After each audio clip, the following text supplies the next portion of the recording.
whatever you like. Okay. Well, I mean, clearly one of the great success story of the European Union is the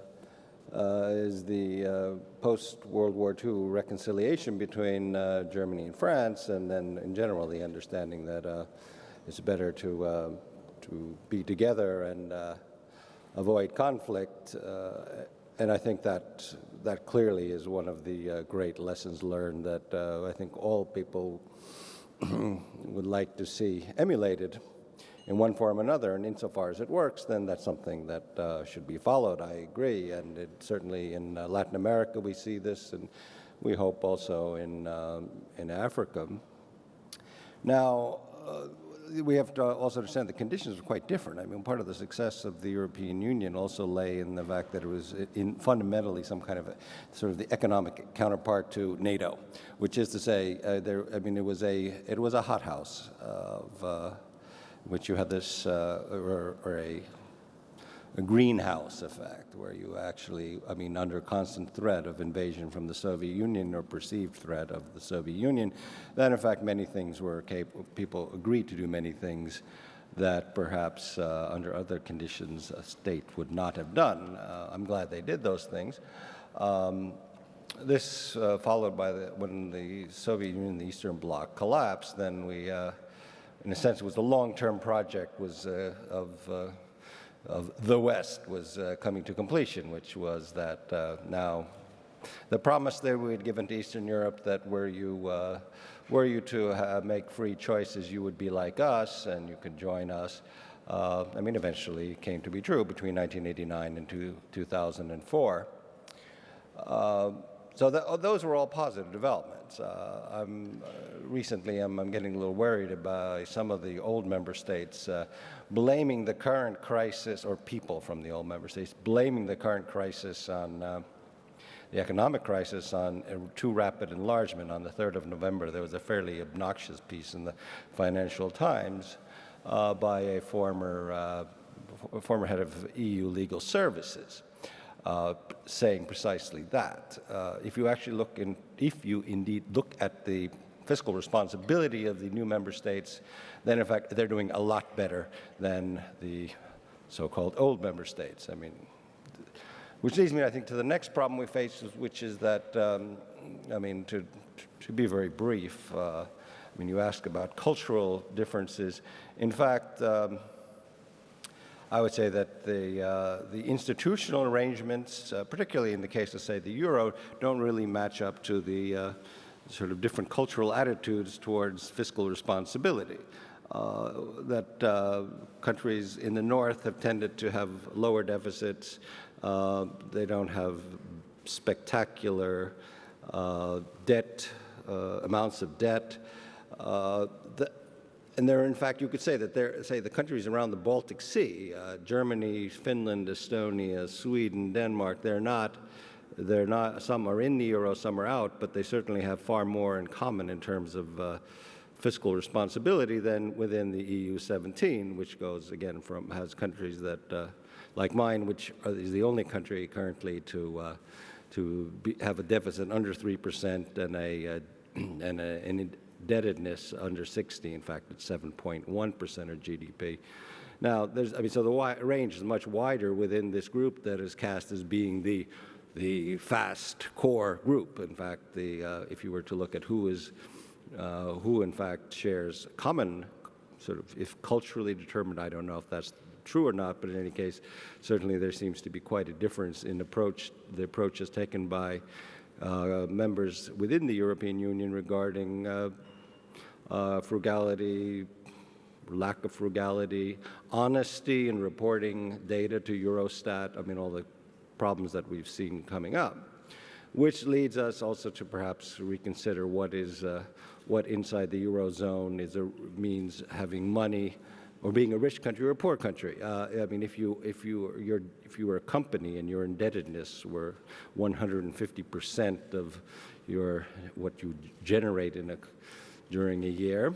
I mean, if you look at the activa and the passiva of a company's balance sheet, you wouldn't say that a country that owes, or a company that owes 150% of its worth is necessarily richer than a country that perhaps generates less but doesn't owe that much. In any case, I think these are serious issues we will have to deal with in understanding what today means, what is the meaning of a rich or poor country. Where do we go from here? I'm not sure.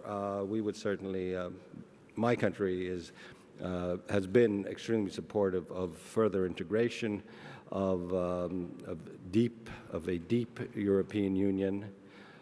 We have had consistently among the highest level of support for the European Union, but that is not a given simply that we're a new country since our southern neighbor Latvia, which has an almost identical history under being occupied by the Soviet Union and deportations and all those other ugly things, nonetheless has the lowest level of support in the European Union. So there are other factors at work. And maybe I close up with what I see as a problem.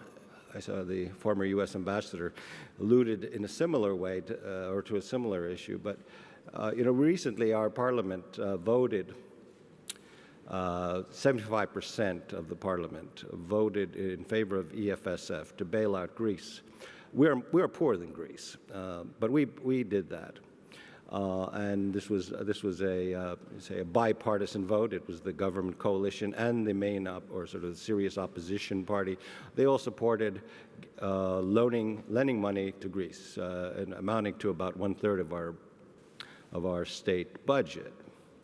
But while we could praise the Parliament for doing the right thing, and I did praise the Parliament for doing the right thing and showing leadership and solidarity, the Parliament, the public survey done the same day or the day after, so that 75% of the public is against EFSF.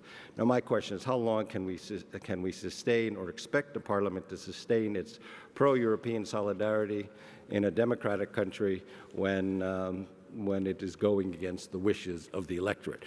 And I'm afraid that's not possible to do for long. And in fact, we see the results throughout Northern Europe today. We have parties that are called populist, and well, in some senses they are populist, but they're certainly not populist right-wing nationalist parties, but they are much more fixated on who's following the rules and who's not following the rules.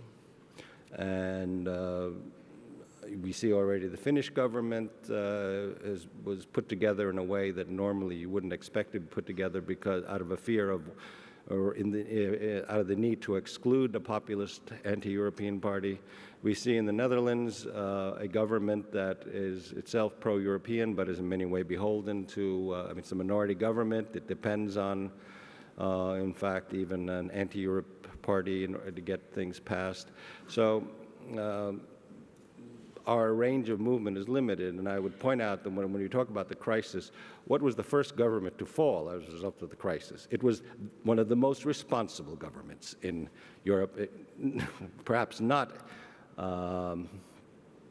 coincidentally a new member, but it was Slovakia, which as a result, decided to do the right thing. Again, poorer than Greece, committed itself to EFSF, and the government fell.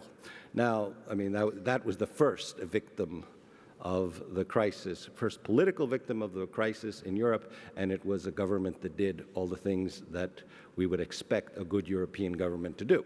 And I think that we're going to see more and more problems like that, and I'm, as a very sort of staunch pro-European and willing to go out on a limb a lot on all of this, and I can since I've been reelected, and so I can do this for another 4.5 years.